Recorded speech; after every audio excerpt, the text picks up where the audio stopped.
E o Marçal, hein? E aí, Sami, o que você acha? Você pulou do cavalo também ele ou não. Eu nunca ele tive não. do cavalo. Ele não. Eu nunca tive com o Marçal. Olha lá. Ele foi um olha lá que nós vamos fazer uma Olha. pesquisa. Você acha que ele foi o... Ajudou a subir no trio. Ah, eu vou falar pra você. Mas você eu não vou- fez o M de Morgado aí, ó, que aconteceu. Eu vou dizer uma coisa O pra M de você. Morgado eu faria. O Marçal apareceu, foi o agente do caos. Sim. Os debates não vão ser mais legais. E vários pularam pro cavalo do voltaram. Marçal. Ô, querido. Agora, eu nunca vi Ô, voltar do cavalo. Eu nunca vi ficar tão pouco tempo no cavalo. Parece o touro mecânico. Parece o touro mecânico. O que foi, Dedê? O que você quer? Água. Você quer água? Não, lá em Cotia acabou. Essa água é da torneira, é de Cotia.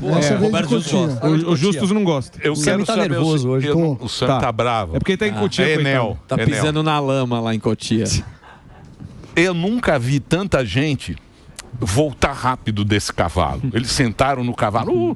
Por que tem isso na política? Por que tem essa coisa? É o quê? É o oportunismo de achar que o cara ia ganhar e colar no ganhador? Mas, Milho, eu vou fazer aqui um discurso para poder responder. Eu tive algumas etapas na minha vida, né? Uma das etapas começou com o movimento nas ruas, onde eu era um militante político em cima de um caminhão, lutando por princípios e valores. Foi uma época muito importante, a qual eu batia muito na política. Eu não compreendia a política por dentro, mas eu tinha uma visão de fora. Então, a gente olha sempre com uma visão da sociedade, de como as pessoas se sentem em relação a como a política é conduzida. Depois eu tive um outro período da minha vida, a qual eu acabei me elegendo deputado, e eu passo a estar como político e compreender a política de dentro. Sim. A política, ela demanda conversa. Não adianta você chegar com o pé no peito de tudo e de todos, porque a gente não vai conseguir fazer as mudanças que nós queremos. Eu vou dar um exemplo. Vamos dizer que nós temos aqui um projeto para ser aprovado, o teleférico do Marçal. Tá? Não vou fazer juízo de valores aqui se ele é bom ou se ele é ruim. Nós temos primeiro que aprovar esse projeto de lei, na Câmara dos Vereadores. Depois da Câmara dos Vereadores, antes da Câmara dos Vereadores, nós temos as comissões que vai ver a constitucionalidade ou não do projeto. Então ali já é um problema, depois os vereadores têm que passar. Depois nós temos as secretarias que têm que também estar dando caminhamento a tudo isso. Nós temos o Tribunal de Justiça, o Tribunal de Contas, o Ministério Público. E se tudo der certo, nós ainda temos a oposição que vai ficar provocando o Poder Judiciário para que aquele projeto não ande. Se você não tiver um mínimo de interlocução, você não aprova nada. Então não adianta chegar dizendo que vai acabar com tudo, que vai prender todo mundo, porque as coisas não vão acontecer. Então o que eu via naquele momento? Porque é assim que funciona a estrutura política. Funciona a estrutura. É assim. E nós que somos direita, e eu sou direita, sou liberal, sou conservador, sou uma pessoa que lutou por princípios e valores a vida inteira, eu passei a compreender que nós temos que ter uma estratégia para que a gente possa fazer uma transição do que é hoje a política do Brasil e para que nós queremos. Com o pé no peito, as coisas não vão acontecer. Levando-se em consideração tudo isso, eu compreendi, junto com o governador Tarcísio, que o melhor que nós tínhamos para apoiarmos seria quem? O Ricardo Nunes. Exatamente por quê? Porque a transição seria uma transição mais foi fácil. Um acordo político. Então, mas não vamos foi um lá. acordo político. Não, claro que foi. Não foi. Como não? Não foi acordo político. Claro que foi. O Bolsonaro não fez acordo nenhum. Quem coloca o Bolsonaro na parede? O Bolsonaro fez o acordo do PR. Não. Vamos deixar claro aqui. Eu preciso explicar. Vamos lá. São Paulo elegeu Marta Suplicy, Erundina, Haddad. O Bolsonaro perdeu as eleições aqui em São Paulo pro Lula. O Tarcísio perdeu as eleições em São Paulo. Eu sei que São Paulo vota mal. Ok. São Paulo vota à esquerda. Mal. Vota então, mal. O que o nosso grupo político compreendeu? Qualquer candidato da direita perderia para a esquerda de São Paulo. Um exemplo. O Ricardo Salles era o candidato da direita. Certo. É o candidato que todo mundo gostaria. Todo mundo gostaria da direita. Porém, nós sabíamos que ele seria o melhor candidato possível para poder concorrer junto com o Boulos. Ia dar Boulos. Tanto que o Marçal não foi nem pro segundo turno. Mas você não sabe. Mas faltou apoio da turma, pesquisa. Peraí, eu preciso fazer o break. Preciso fazer o break. Não, essa pesquisa também é pesquisa que o Bolsonaro ia perder até pro Aerotrem. Essa pesquisa... Tomei a biducha aqui, o papo é bom. Eu vou fazer o break só para a rede Jovem Pan de rádio. A gente continua nas plataformas. Agora, Tomé, isso que eu queria falar com você. Que agora você é o cara que está lá, você já está entendendo como é que funciona a política e você é um cara... Brother nosso aqui, já veio várias vezes, já sabe como é que funciona. Que tá bravo o Sam tá muito bravo. Não tô bravo. Eu acho que tem várias coisas O candidato, que é o que você explicou, que é o sistema. Você explicou isso aí claramente, o que é o sistema. Como é que funciona o sistema? O cara que chega e fala, eu sou antissistema, esse cara está falando uma bobagem. Por quê? Porque ele fala que o sistema não funciona, porém, para ele entrar, ele tem que fazer parte do sistema. Ele precisa do sistema. Ele precisa do sistema. Senão, né? Porque ele quer ser político, você tem que ser político dentro daquele sistema. Para não ter esse sistema, a gente tem que fazer uma reforma geral. Sim. Tem que mudar tudo. Perfeito. Não é entrar nesse jogo e falar, eu vou mudar tudo, porque é exatamente isso. Protagonista. Isso, que o povo acredita no cara que fala, eu vou mudar tudo, e ele não muda nada, porque lá tem um sistema que é um sistema já que está funcionando. Correto? Chegou antes dele. Como a gente muda isso? Isso. Vamos lá, colocando pessoas que tenham princípios e valores na política, que é uma coisa muito complicada. Eu, quando resolvi me candidatar, eu não tive apoio de ninguém, Emílio. Poucas pessoas da minha família me apoiaram, os meus amigos não me apoiaram, diziam que iam mandar me matar, que iam quebrar minha empresa, que eu era um menino bom, trabalhador e que eu ia acabar com a minha vida. Então o que acontece? Se as pessoas de bem não vão para a política, os espaços vão se ocupar com pessoas que não têm princípios e valores. Por isso que eu faço aqui um chamamento. Se você tem bons princípios e valores, não estou falando nem de ideologia aqui, estou falando de princípios e valores. É isso aí. Se candidate, entre para a política, porque só com pessoas assim que nós vamos conseguir ter votos suficientes para podermos estar aprovando os PLs que têm um sentido para o país. O exemplo, segurança pública. Com as leis que nós temos hoje, a gente não vai melhorar a segurança pública no país nunca. Agora, como nós vamos aprovar algo se as pessoas que lá estão defendem um sistema e não defendem a população? Aí. O único jeito, colocar pessoas que tenham bons princípios e valores. E está mudando. Entrou muita gente nova agora. A direita cresceu mais de 5%, enquanto a esquerda ela acabou caindo 13%. Agora. Então, nós estamos mudando a forma de fazer política no Brasil devagarzinho. Está acontecendo. Então, mas desculpa até interromper mais uma vez, mas eu preciso interromper nesse ponto, porque é o seguinte. Você tem as pessoas que têm a ideologia. Você tem muita gente apaixonada por política. É quase como um clube de futebol, que torce por esse ou por aquele. E tem também aquele grupo que está lá pelo poder. Não interessa para esse grupo. E esse grupo sempre acaba ganhando. Por quê? Porque ele fala, opa, a tendência aqui é mais à esquerda, eu sou vai com o vento. Esquerda liberal. É aquela coisa que eu acerto a minha... Eu coloco uma pula de cavalo. Isso. Ele vai para a direita, ele vai para a esquerda. Por quê? Porque o objetivo dele é o poder. E tem muitos grupos que só querem o poder. A gente vê claramente esse grupo. O que você acha disso? Bom, isso é o que acontece no Brasil. Tem deputados que estão na Assembleia já no 8º mandato. Estão sempre lá se mantendo no poder. E você vai olhar, não tem voto. Como que se reelegem? De que forma? Via poder financeiro. Via poder financeiro. Que é o quê? É o que a gente vê no Brasil hoje. Os políticos ricos, extremamente capitalizados, e eles conseguem fazer uma campanha a qual, com dinheiro, fica fácil você conseguir ter mais votos. E vão se reelegendo sempre no poder. Nós temos que votar em pessoas novas. Dar oportunidade para novas pessoas estarem entrando na política. Então, essa é a sugestão que eu dou para você que está nos ouvindo. Vote em pessoas que não estão na política, que não estão enraizadas há anos e anos e anos, que a família toda está na política. Você vê, tem pai, filho, irmão, amigo, eles vão sempre rodando o poder.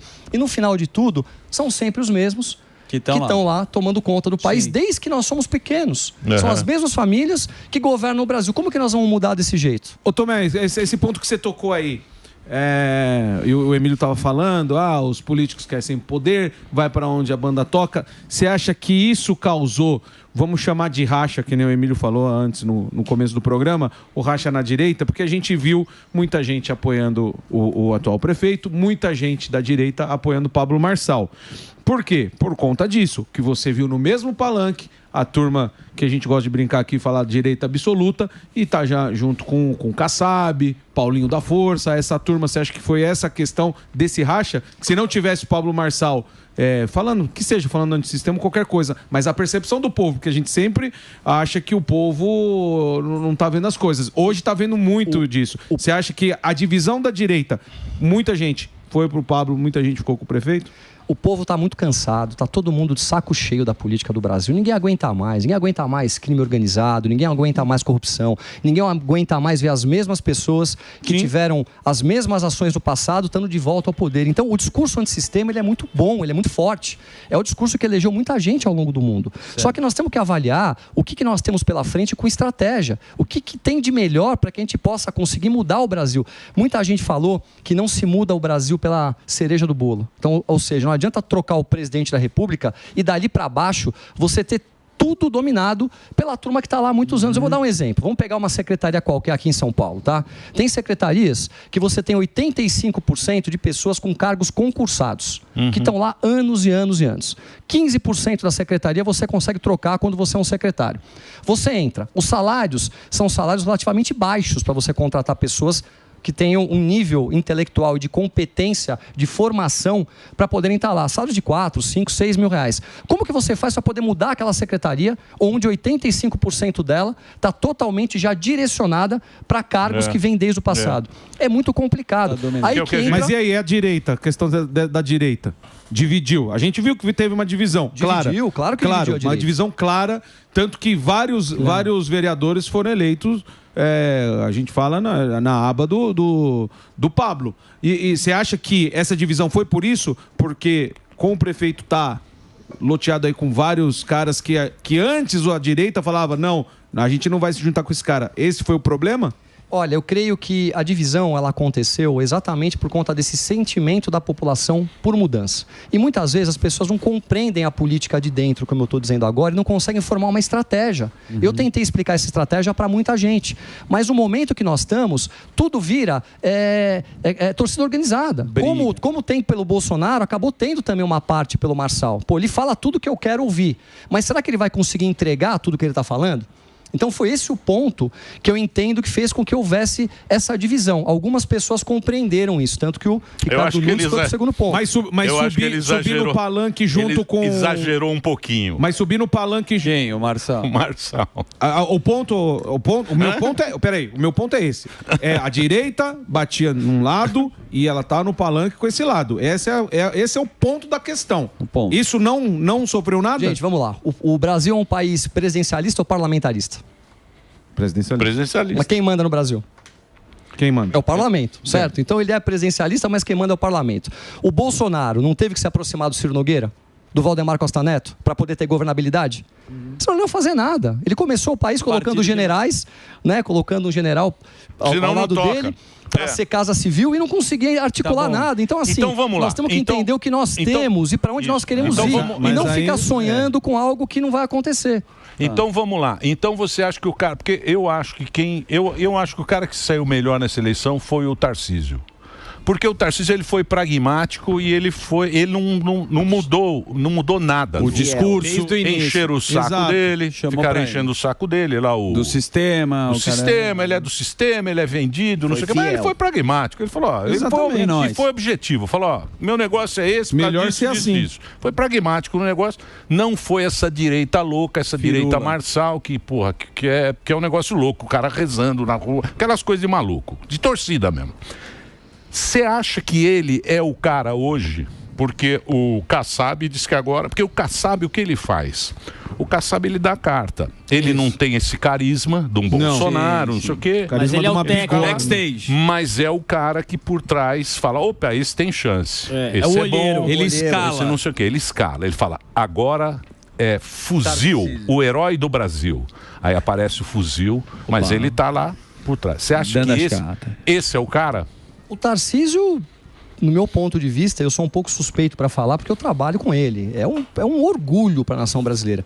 Ele é liberal na economia, conservador nos costumes, extremamente técnico, muito trabalhador, acorda cedo, dorme tarde, tem bons princípios e valores, e ele só está pensando em como desenvolver o Estado de uma maneira que ela seja realmente factível de poder caminhar para onde a sociedade quer ir. Ele tem feito muito como reduzindo custos, colocando eficiência, levando para o estado de São Paulo uma visão pragmática do que é importante. Vejam, por exemplo, o que nós fizemos agora com a Sabesp. Foi importantíssimo. Não tem cabimento uma cidade como São Paulo não ter água e esgoto para todo mundo. Um estado como São Paulo não ter água e esgoto para todos. Só que não tem dinheiro. Bom, não tem dinheiro, vamos colocar a iniciativa privada junto com a gente, vamos vender uma parte da empresa, vamos continuar tendo cadeiras no conselho para a gente continuar mandando na empresa, mas vamos poder ter base para que tenha CAPEX, ou seja, investimento para fazer o que é necessário. E outras tantas medidas importantes. Sim. As polícias nossas estão tendo um incentivo como nunca tiveram para a gente melhorar a questão de segurança pública. Eu vejo assim o Tarcísio como um dos grandes nomes hoje no Brasil para que a gente possa ter alguém que represente o que a sociedade realmente quer. Ele é equilibrado, pode ver, ele não entra em dividida. Então, mas isso técnico. Mas isso não é ruim, Tomé? Não entrar na dividida? Não tem bola que você vai ter. Depende. Tem algumas brigas que a gente não tem como ganhar. Não dá pra você entrar em todas as brigas ao mesmo tempo. Você tem que comprar as brigas dentro de uma estratégia. Tem que brigar. Pra poder... Não, mas ele briga. Onde que o Tarcísio não briga? Vamos lá, queria ouvir vocês. Fala aí, já que você puxou. Não, já que tem estratégia. Tá em cima do que o Alba falou. Ele tem que ir para divididas, sim. Mas quais divididas? Vamos lá, eu queria entender quais são as divididas. Pra poder discutir sobre elas. Fala aí, mano. Ele não fala, por exemplo, do STF. Como é que é? Ele não fala do STF. Como não, gente? Ele teve no Palanque, na Avenida Paulista, ao lado do Bolsonaro, pedindo impeachment do Moraes, lá do lado, e discursou. Como não fala? Não. Dando a cara pra bater agora. Vocês têm que entender que o governador Tarcísio, ele é governador do maior estado do país. E existe um presidente da República. E um governador bom, Se viu? ele não se relacionar ao mínimo necessário, as coisas não acontecem. Eu não tô falando que ele é ruim, mas eu tô falando que e o Marçal? E o Marçal? O que você acha do Marçal? Uai, pode vir. O Marçal já tá aí. O Marçal. Vocês vão ter que me engolir. 2026. O Marçal. Foi bola eleitoral. O Marçal. O Marçal é algo que a gente vai estudar ele daqui a alguns anos. 2026 tá aí, viu? É um fenômeno. O Marçal mexeu. O Marçal, ele mexeu. Porque ele foi o seguinte, eu acho que ele exagerou um pouquinho na dose. Também acho. Porque tudo bem, quando ele sentava, vinha os aleijados, ele falava assim, agora você vai levantar da cadeira. E não levantava, aí o jornalista chegava para ele e falava, isso aí. Ele falava, não, mas eu rezo para todo mundo. Um dia, se Deus quiser, eu levantarei porque eu rezo. Ele dá a resposta boa. Sim. Ele tem resposta para tudo. Rápido. Mas aí ele começou aí, e quando ele tomou a cadeirada, que ele botou o negócio a máscara, fez o foi filme, de ambulância, Foi de UTI. ali começou. E ele admite Ali isso. a turma começou e falou, opa, passou um pouquinho Exagerou, do ponto. né? Me lembrou aquele programa Pânico do papai, que tinha sandálias da humildade. Ficava correndo atrás dos caras. Que ficava correndo atrás. Eu falei, aí ele exagerou. Aí ele pôs um gesso que ele não podia mais tirar o gesso. Por quê? Porque ele falou, puta, agora eu fiz essa cagada. Agora a mão suada. Até fedendo. Aí depois foi a carta e aí eu fui votar. E as senhoras, os senhores, as pessoas mais velhas, sempre perguntavam para mim. Aí uma senhora chegou para mim, assim na fila, baixinho, e falou, eu tô com muito medo de votar nesse aí. Eu falei, faz o que você quer. Então ele amedrontou o cara de tanta história. Ele criou muita história. Você achou isso também? Então, vamos lá, o Marçal... Dá pra ver que é uma pessoa inteligente, tem uma oratória impecável, ele consegue sair de situações quando ele vai debater com jornalistas como poucas pessoas nós vimos fazer nos últimos anos. Sim. Ele tem uma condição financeira muito favorável, ele tem uma história de sucesso na vida pessoal dele, tem muitos fatores que são positivos em tudo isso. O que mais pegou pra mim foi a minha experiência. Eu entrei pra política, quando eu caí dentro da Assembleia Legislativa, eu não entendia nada de política. Eu achava que eu entendia alguma coisa. Eu compreendia de fora, dos meus princípios e valores, como eu conseguia enxergar o mundo. Agora, como funcionava, eu demorei praticamente 2 anos dentro da minha curva de aprendizado para dizer, hoje eu conheço a Assembleia Legislativa. E eu ficava pensando, como que nós vamos colocar uma pessoa para ser prefeito da principal cidade de São Paulo que não teve nenhum tipo de experiência? Eu me coloquei nessa posição. Eu falei, já pensou se eu me torno prefeito de São Paulo? Eu caio naquela cadeira? E aí, o que eu faço? Não dá para compreender nada. Mas eu acho... E aí ele foi criando confiança, Sim, e ele exagerou. Ele passou do ponto. Também acho. E ele criou muita narrativa, ele criava muitas situações para poder ter protagonismo em rede social. Então, um exemplo, ele foi correr de madrugada, né, no último dia de eleição, começou a correr à meia-noite, correu a madrugada toda e foi votar descalço.